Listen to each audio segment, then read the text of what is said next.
Ito po si Combi may Chacal Handy, limited edition po ng Mickey Mouse as you can see sa design po niya. Good for newborn until 3 years old, depende pa rin po yan sa laki timbang ni baby kung kakayanin po siya ng 4 to 5 years old and up kasi high seated po siya, full canopy, reversible handle, and then A4 cast po yung gulong. Ibig sabihin both front and back wheels is nagro-rotate po siya or nag-swivel. Okay, so ito po yung details po niya one by one.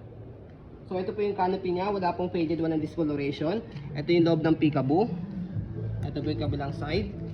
Okay, so may konting stain lang po dyan. Already wash na po ito, pero kung hindi po kayo satisfied sa wash, pwede nyo po siyang i-rewash.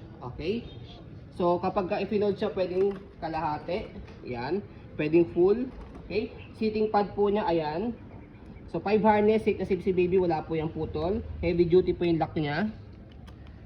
Okay, so kapag hiniga po siya, ito sa ilalim, ito sa ibabaw. Ayan. So kapag hiniga po siya sa likod, ina-adjust. Ganyan po siya kapag nakaiga pang newborn. Okay? So kapag ino po sa likod, papakita po namin sa inyo paano siya ina-adjust. Front handle, ayan. So press nyo lang po dito sa kabilang side pag ilalagay si baby.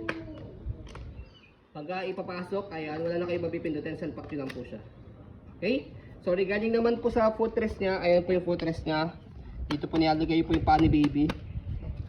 Gulong okay na okay. Easy to maneuver, nag-swivel. Yan. Kung gusto niyo pong one way lang, yan, baba nyo lang po siya. Pag i-hail si baby, yun po yung purpose niya. Okay? Angat nyo lang po. Ayan. Pag naka-swivel. Okay, lockable din po yung harapang gulong niya. Ito, lock. Ginagamit lang naman po itong lock. Stopper. Okay, or stopper kapag ka po naka-reverse na yung handle niya. Ayan. Okay. So body frame sa right side. So ayan. Okay din po yung body frame po niya. Ang color niya is color black na glossy. Ayan. So regarding naman po sa gulong sa likod. Ayan. Nangistorbo lang yung baby namin. Stopper niya okay din po. Ayan. Ayan, okay. So regarding naman po sa basket niya, ayan, okay din po yung basket po niya. Okay. So sa likod, ayan yung likod po niya. So mesh type. Pwedeng pasukan ng hangin sa kalabasan para hindi masyadong malikot mainit sa likod ni baby. So ito yung adjustment po niya pagka gusto niyo pong ihiga, semi-reclined o nakaupo. Pagkalahati po, semi-reclined. Pagka buo, fully reclined. Okay? So yan. Okay. So pagka naman po hatakin niyo po ito, ibig sabihin po, iupo niya na po siya. Ayan, hatak na hatak. So body frame po sa left side, ayan po yung details. Okay, regarding naman po sa handle niya, yan, wala pong issue po yung handle niya. Okay. So, si Combi, na ganito pong design na stroller is lightweight lang po siya. Madali lang po siyang i-open sa i-fold, one hand fold, one hand open lang po ito. Kahit hawak ito sa baby, kaya po siyang i-open sa i-fold.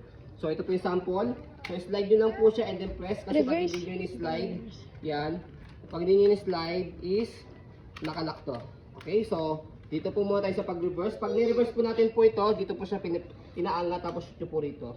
Okay, so double check nyo po yung harapang gulong nag-swivel, itong likod hindi. Pero pag ni-reverse natin tong handle, ito naman po yung mag-swivel, ayun naman po yung mag-lock. Double check nyo lang po yung gulong. Ayan, nag-lock na yung ayan, nag-lock na siya yung kabilang gulong na yung nag-swivel, kaya mas madali po siyang i-maneuver. Ganyan po yung design niya kapag naka-reverse. Okay, so kapag finold, again, make it sure na kailangan malak mo na itong likod. Ayan, para okay po siya kapag finold. So slide press, ayan, one hand fold, one hand open, angat lang po ito sa likod tapos baba. Ayan. Okay? So kapag inopen po siya, so slide press, angat lang po ito tapos buka. So ganoon lang po kadali. Hindi po kayo mahihirapan i-open siya sa kay-fold kahit hawak nyo si baby. Okay po? So ayun, as you can see, very details po kami mag-video kasi yung shop policy po namin, no refund, no exchange, what you see is what you get. Maraming salamat. Have a nice day and God bless po.